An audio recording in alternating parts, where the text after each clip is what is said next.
Halo, halo. Halo Bang, Assalamualaikum.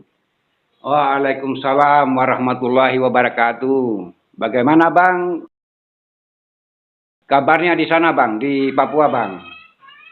Alhamdulillah, syukurillah.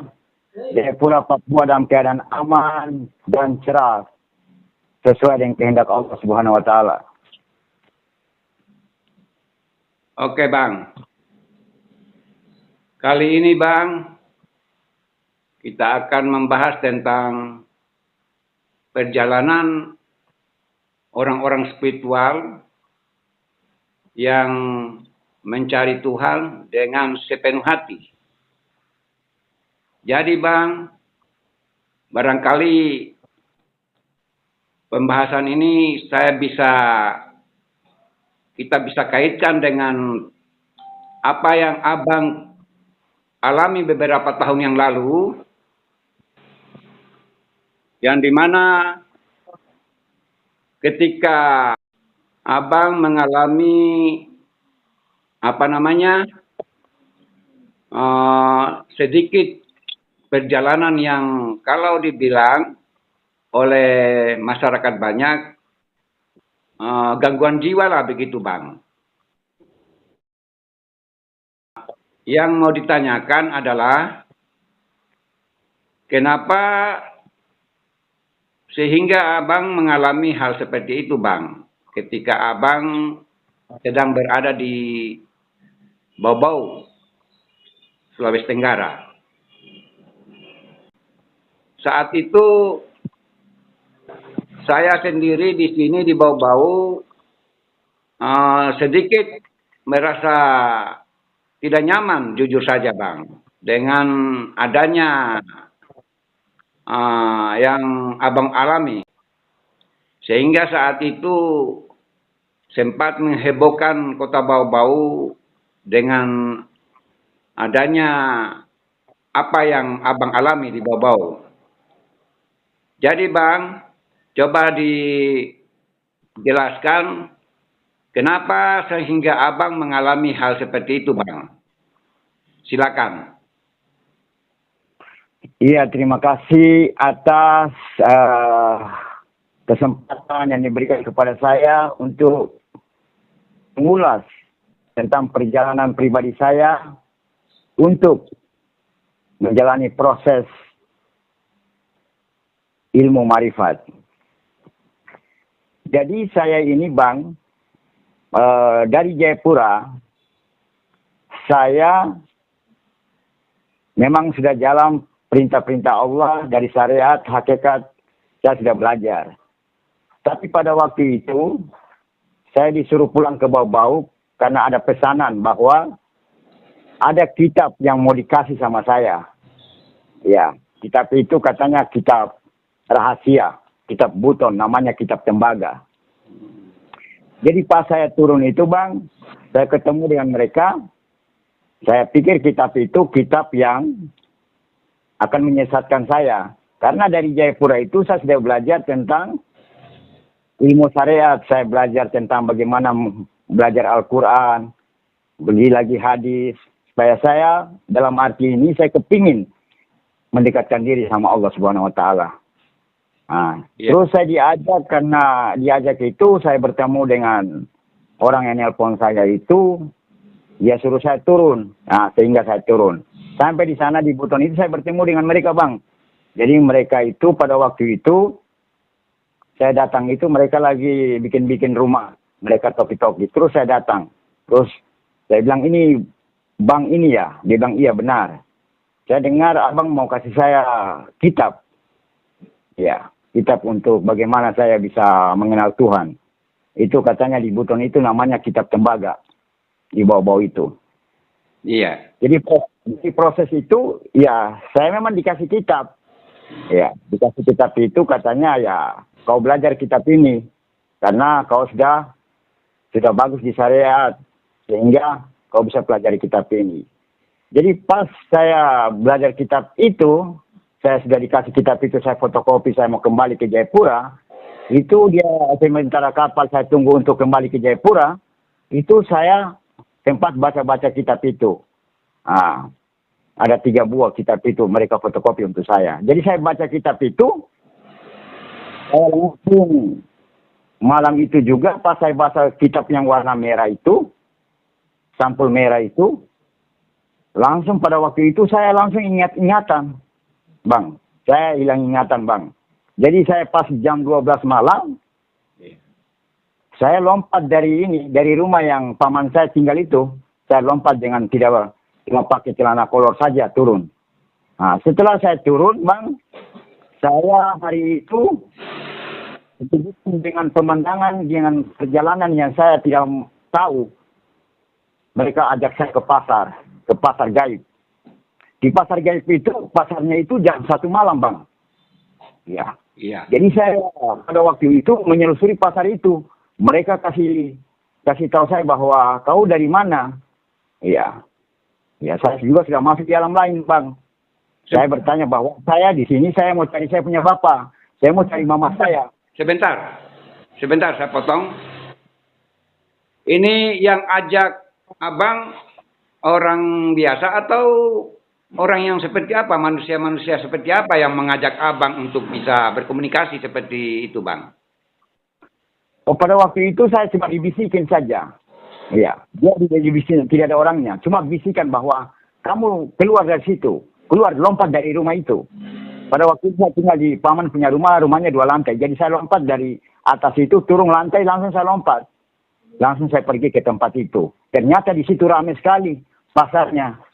Saya pikir itu pasar biasa. Ternyata pasar orang-orang gaib. Ya, di dunia gaib.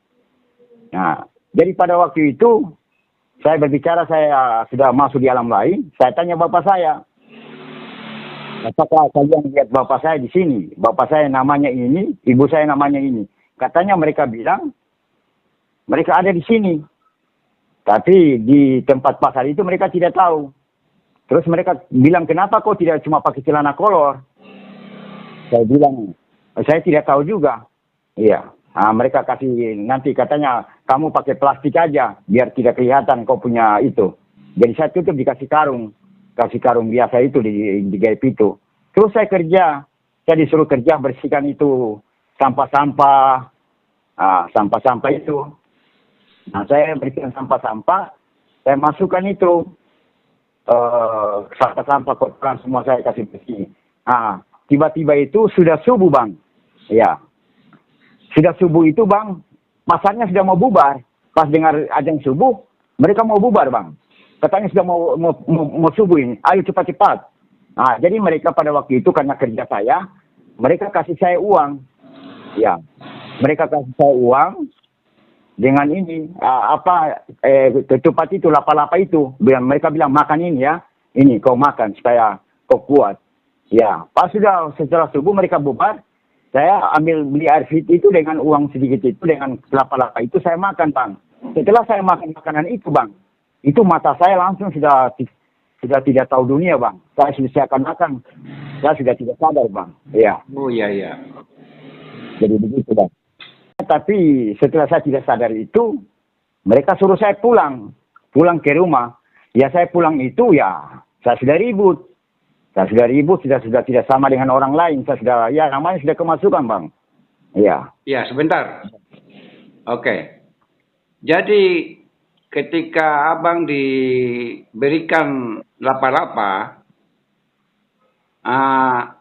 setelah lapa-lapa itu dimakan, suasana kebatinan abang seperti apa? Suasana kebatinan saya pada waktu itu, Bang, sudah tidak menentu, Bang. Saya sudah lihat orang sudah masuk di 2 alam. Ya, orang mata saya sudah seakan-akan sudah gimana ya, pandangan saya sudah tajam seperti orang yang sudah kerasukan. Orang juga sudah lihat saya sudah ketakutan, Bang. Iya.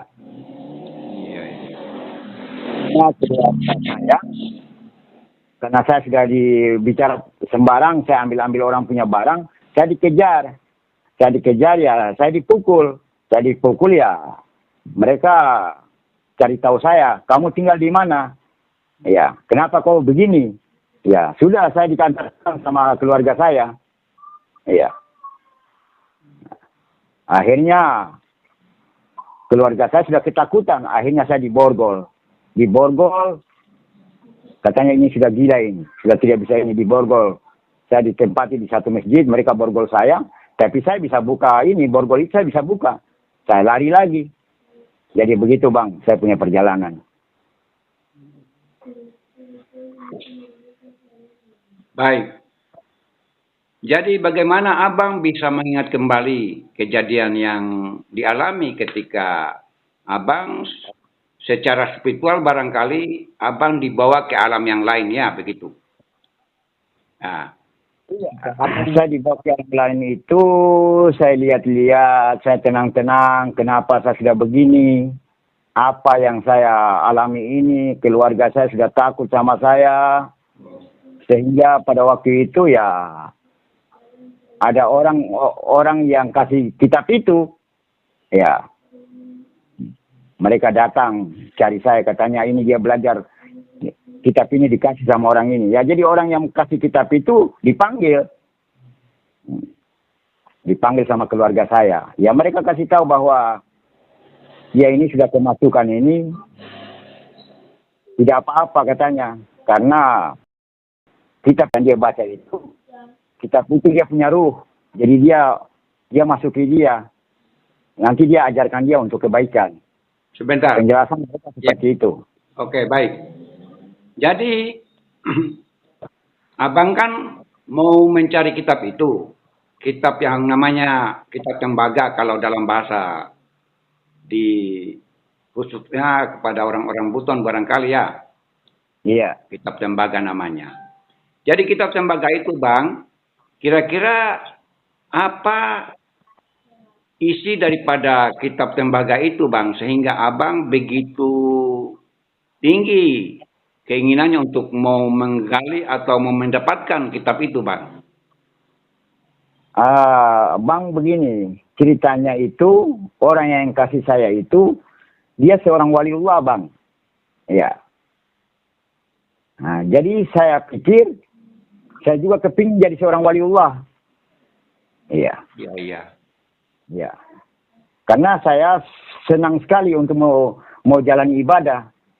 Saya pikir ya makanya saya dikasih ilmu itu. Ya, saya kepingin jadi seorang waliullah Bang. Itu tujuan saya. Apapun resikonya saya akan jalani. Mati pun saya kepingin. Iya. Walaupun apapun resikonya. Jadi pada waktu itu seperti itu pikiran saya Bang. Tapi kan sebagai Muslim, Abang kan tahu dalam syariat itu selain Al-Quran dan As-Sunnah atau hadis, kan dua kitab itu sudah bisa menjadi rujukan buat pegangan orang-orang Muslim, Bang. Kenapa Abang bisa tertarik sekali kepada kitab yang namanya kitab tembaga itu, Bang? Ceritakan dulu, Bang.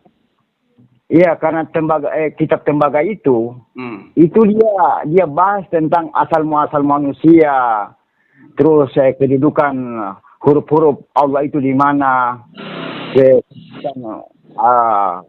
kesucian itu di tubuh kita di mana, terus apa sebenarnya yang kita hari di muka bumi itu untuk apa. Jadi ceritanya seperti itu Bang. Makanya pada waktu itu saya dikasih, setelah saya sadar, ya saya dikasih amalan itu tentang zikir itu, zikir yang ada dalam kitab itu, yang sempat saya baca. Ya.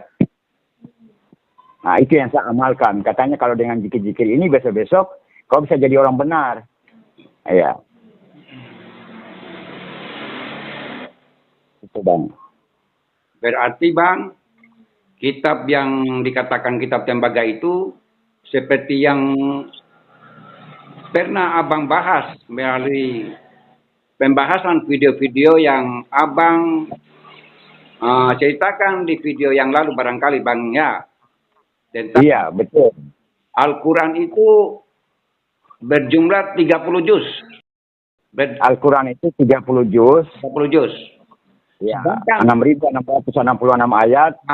114 surat. Sedangkan menurut pemahaman orang-orang spiritual, orang pencari, Alkitab itu ada dua. Barangkali begitu Bang. Ada yang 30 juz, ada yang 10 juz. Yang dikejar dalam hal ini adalah yang 10 juz. Yang dikatakan itu tidak dicantumkan barangkali Bang ya. Yang 10 juz itu. Dengan adanya yang 10 juz ini barangkali abang cari. Mungkin yang ada dalam kitab tembaga itu barangkali Bang.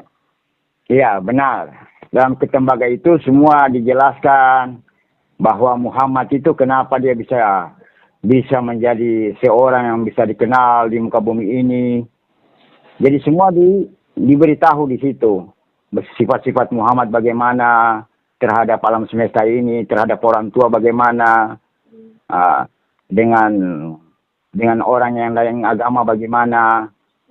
Intinya di kitab-kitab tembaga itu namanya saja ilmu al-hayat, ilmu keabadian. Jadi semua yang ada di muka bumi ini, siapa saja, mau agama apapun, itu saudara kita.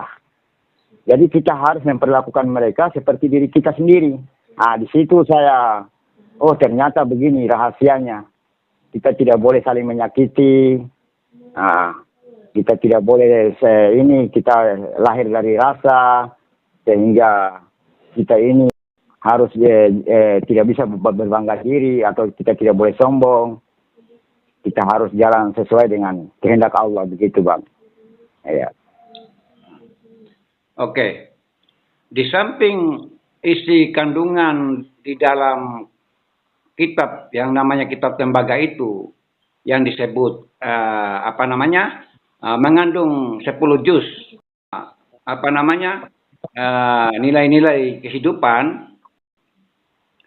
Apa manfaat daripada kitab itu Bang? Kitab yang dimaksud di sini adalah kitab yang 10 juz yang abang kejar itu. Sehingga abang bisa mengalami gangguan kejiwaan ketika itu Bang. Apa isi kandungan daripada kitab yang 10 juz itu? Kitab ini kan kitab rahasia Bang. Ya. Pada waktu itu saya masih belajar istinja itu, istinjanya istinja syariat. Tata caranya saya belum tahu. Ya, makanya saya masuk saja karena saya pikir ilmu ini luar biasa. Ya, karena teman saya itu yang memberikan saya kitab itu, dia kun fayakun Bang. Dia bicara apa saja terjadi Bang. Makanya saya pada waktu itu saya tertarik. Wah, ini padahal harus ada ilmu di dalam Islam ini lebih menarik. Ya.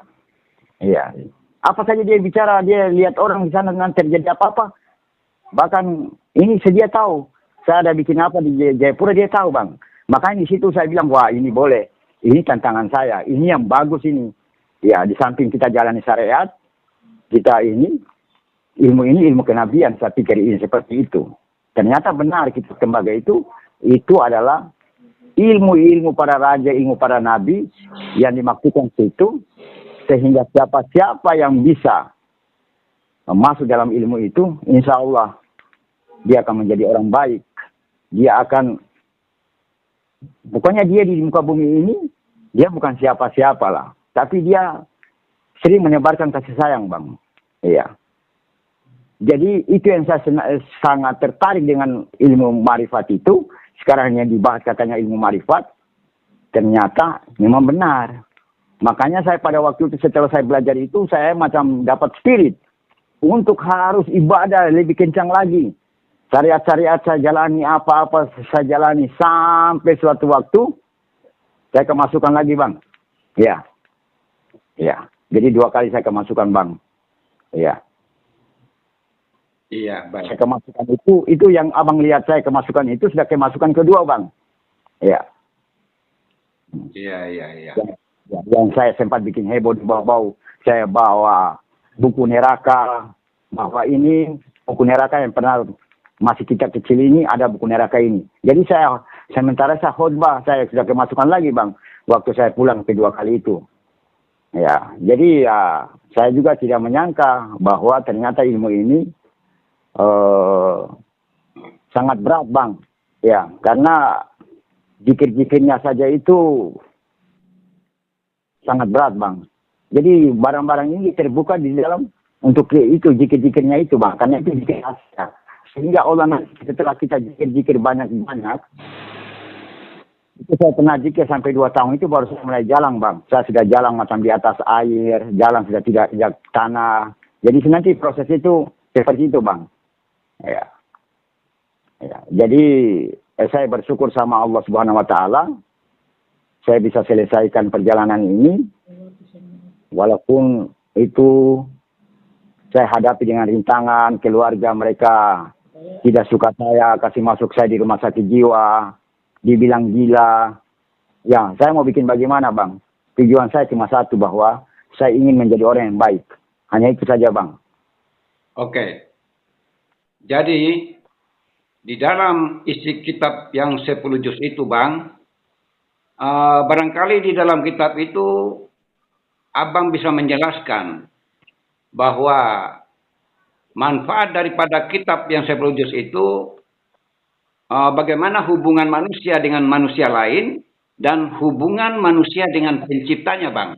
Barangkali di dalam kitab itu, sebagai Abang yang mengalami, yang menjalani proses itu, bisa dijelaskan, Bang, tentang hubungan manusia sesama manusia di muka bumi, sebagai makhluk Tuhan, sebagai makhluk yang diciptakan oleh Allah Subhanahu wa ta'ala, dengan hubungan manusia dengan Tuhannya, Bang. Barangkali dijelaskan, Bang, di dalam kitab yang 10 juz itu, Bang. Jadi kitab 10 juz ini adalah kitab rahasia. Bagaimana kita itu bisa menjadi kekasih Allah. Jadi kitab itu nanti setelah kita selesai itu kita dididik, Bang. Ya, dikasih istinja yang benar. Mereka sendiri kasih bahwa kau harus baca ini sebelum ini kau mandi atau kau bersihkan, kau buang air, kau taruh air, kau punya kotoran di sini biar kau tidak dituntut sama bumi. Ya. Kau berjalan di Sebentar. Maksudnya begini, Bang. Yang mau dijelaskan bagaimana hubungan manusia dengan manusia lain. Maksudnya bermasyarakat begitu di dalam ajaran yang ada dalam kitab yang 10 juz itu, Bang. Ya, itu kan hablum minas hablumullah, Bang. Ya. Hablum minas ini bahwa hubungan kita dengan manusia itu harus baik, Bang. Apalagi tetangga kita yang pernah diajarkan baginda, tetangga kita itu di depan rumah kita 40 itu masih tetangga kita. Belakang 40 itu masih tetangga kita. Samping 40 itu tetangga kita. Kiri kanan 40 itu masih tetangga kita. Jadi maksudnya, tetangga yang benar, dengan tidak memandang agama manapun, barangkali begitu, Bang, ya. Artinya tidak memandang agama apapun, yang namanya manusia saling kasih, mengasihi, begitu toh? Kan begitu, Bang. Iya, Bang. Agama itu kan artinya agama ini kan aku nggak mati. Iya. Bagaimana dengan agama ini? Kita belajar agama ini sehingga kita bisa kekal. Itu kan dikasih tahu bahwa arti agama itu aku nggak mati. Bagaimana dengan ilmu agama ini, kita belajar agama ini sehingga kita menjadi kekasih Allah, sehingga Allah kekal, kita juga kekal. Iya. Jadi hablum minas itu harus kita jaga benar. Jangan sampai kita menyakiti, kita harus sopan kita bicara itu. Kita harus mulai, kalau kita butuh sesuatu, minta tolong. Jadi ada kata tolong. Iya. Sebelum kita memulai, tolong saya minta maaf kalau saya bicara ini saya salah. Tolong dimaafkan karena saya cuma sebatas manusia doang. Saya tidak punya kekuatan sampai di situ. Ya, dalam ilmu la haula wala quwata illa billahil azim itu kita nggak punya apa-apa. Yang punya semua Allah. Kan ceritanya begitu. Apa-apa di muka bumi ini, agama apapun dia, ya, dia berhak menjadi kekasih Allah. Ya. Maksudnya agama apapun, mau Kristen, mau Buddha, mau Hindu, mau Konghucu, mau agama apapun selain Muslim, selain sesama Muslim, itu barangkali diperlakukan sebagaimana memperlakukan diri sendiri barangkali. Seperti itu, Bang, ya? Iya, jangankan kita sama-sama manusia, Bang. Kita diciptakan dari Adam itu. Binatang saja yang Allah ciptakan itu bagian dari dirinya, Bang. Kalau dia butuh apa, kalau tanaman dia butuh air, siram dengan air, Bang. Ya. Kalau kucing dia butuh tulang, ya kasih tulang. Apa yang dia butuhkan itu, kita sebagai manusia itu harus kita bisa jalani ini. Karena kita adalah perpanjangan tangan dari Tuhan itu sendiri. Sifat cinta kasih itu sifat Tuhan. Jadi bagaimana kita bisa mewakili Tuhan di muka bumi ini? Bukan berarti kita menganggap diri suci, tidak. Tapi semasa kita hidup di muka bumi ini, bagaimana kita memanusiakan manusia atau menganggap semua yang ada di muka bumi ini adalah semua ciptaan Allah. Jadi kita harus sopan sama mereka, kita harus hargai mereka, mereka juga bertasbih dengan cara-cara mereka sendiri. Intinya seperti itu dalam kitab tembaga itu, Bang. Jadi dikatakan gila itu, waktu mereka anggap saya gila, waktu saya masuk rumah sakit jiwa, itu ada bisikan dia katakan bahwa, "Hei, kamu itu sudah dianggap gila." Saya bilang, "Iya, karena saya sudah minum obat penenang, saya tidak mampu." Dia bilang, "Kamu tahu arti gila?" Saya bilang, "Saya tidak tahu." Gila itu artinya G guru, I ibu, E lalu, A ayah. Guru kamu itu mama dengan bapak. Ya. Kalau kamu pakai guru lain, kamu tidak bisa kenal Allah. Di situ saya langsung menangis, Bang. Langsung saya sadar di situ, Bang. Karena selama ini waktu saya hidup, saya bandel sama saya orang tua. Ya, saya bandel sama saya punya mama. Itu saya menangis, Bang. Langsung saya sadar dengan proses dia itu, Bang. Sampai sekarang, Bang. Orang tua saya sudah meninggal. Saya tidak bisa bikin apa-apa, saya tidak bisa berbakti. Hanya setiap malam Jumat itu saya kirim Yasin untuk mereka. Karena itu cuma cara untuk saya bisa memberikan penghormatan kepada orang tua saya di bumi. Oke. Tadi Abang sudah menceritakan isi daripada kitab yang 10 juz yang dirahasiakan itu, yang dikatakan ilmu tembaga yang Abang kejar itu. Oke. Tadi sudah tentang hubungan manusia dengan manusia lain di muka bumi ini, tentang isi kandungan kitab itu. Jadi barangkali Abang bisa menjelaskan lagi bagaimana hubungan manusia dalam pendekatannya kepada Tuhannya menurut kitab yang 10 juz itu, yang dikatakan kitab tembaga itu. Coba dijelaskan bagaimana hubungan manusia, ibadahnya untuk pendekatan kepada Tuhan pencipta alam, Bang. Iya, jadi dalam kitab tembaga itu, dia jelaskan tentang bagaimana orang itu bisa jadi dewa. Ya, orang manusia itu dia melakukan sesuatu sampai dia bisa dikatakan Tuhan. Ya, apa yang kita harus lakukan? Atau dia melakukan sesuatu, bagaimana dia bisa dikatakan nabi? Atau dia bisa mencapai tingkatan wali? Jadi dalam kitab ini, ilmu yang dia kasih di dalam kitab tembaga itu diberikan, dikasih. Bahwa kau harus lakukan ini sampai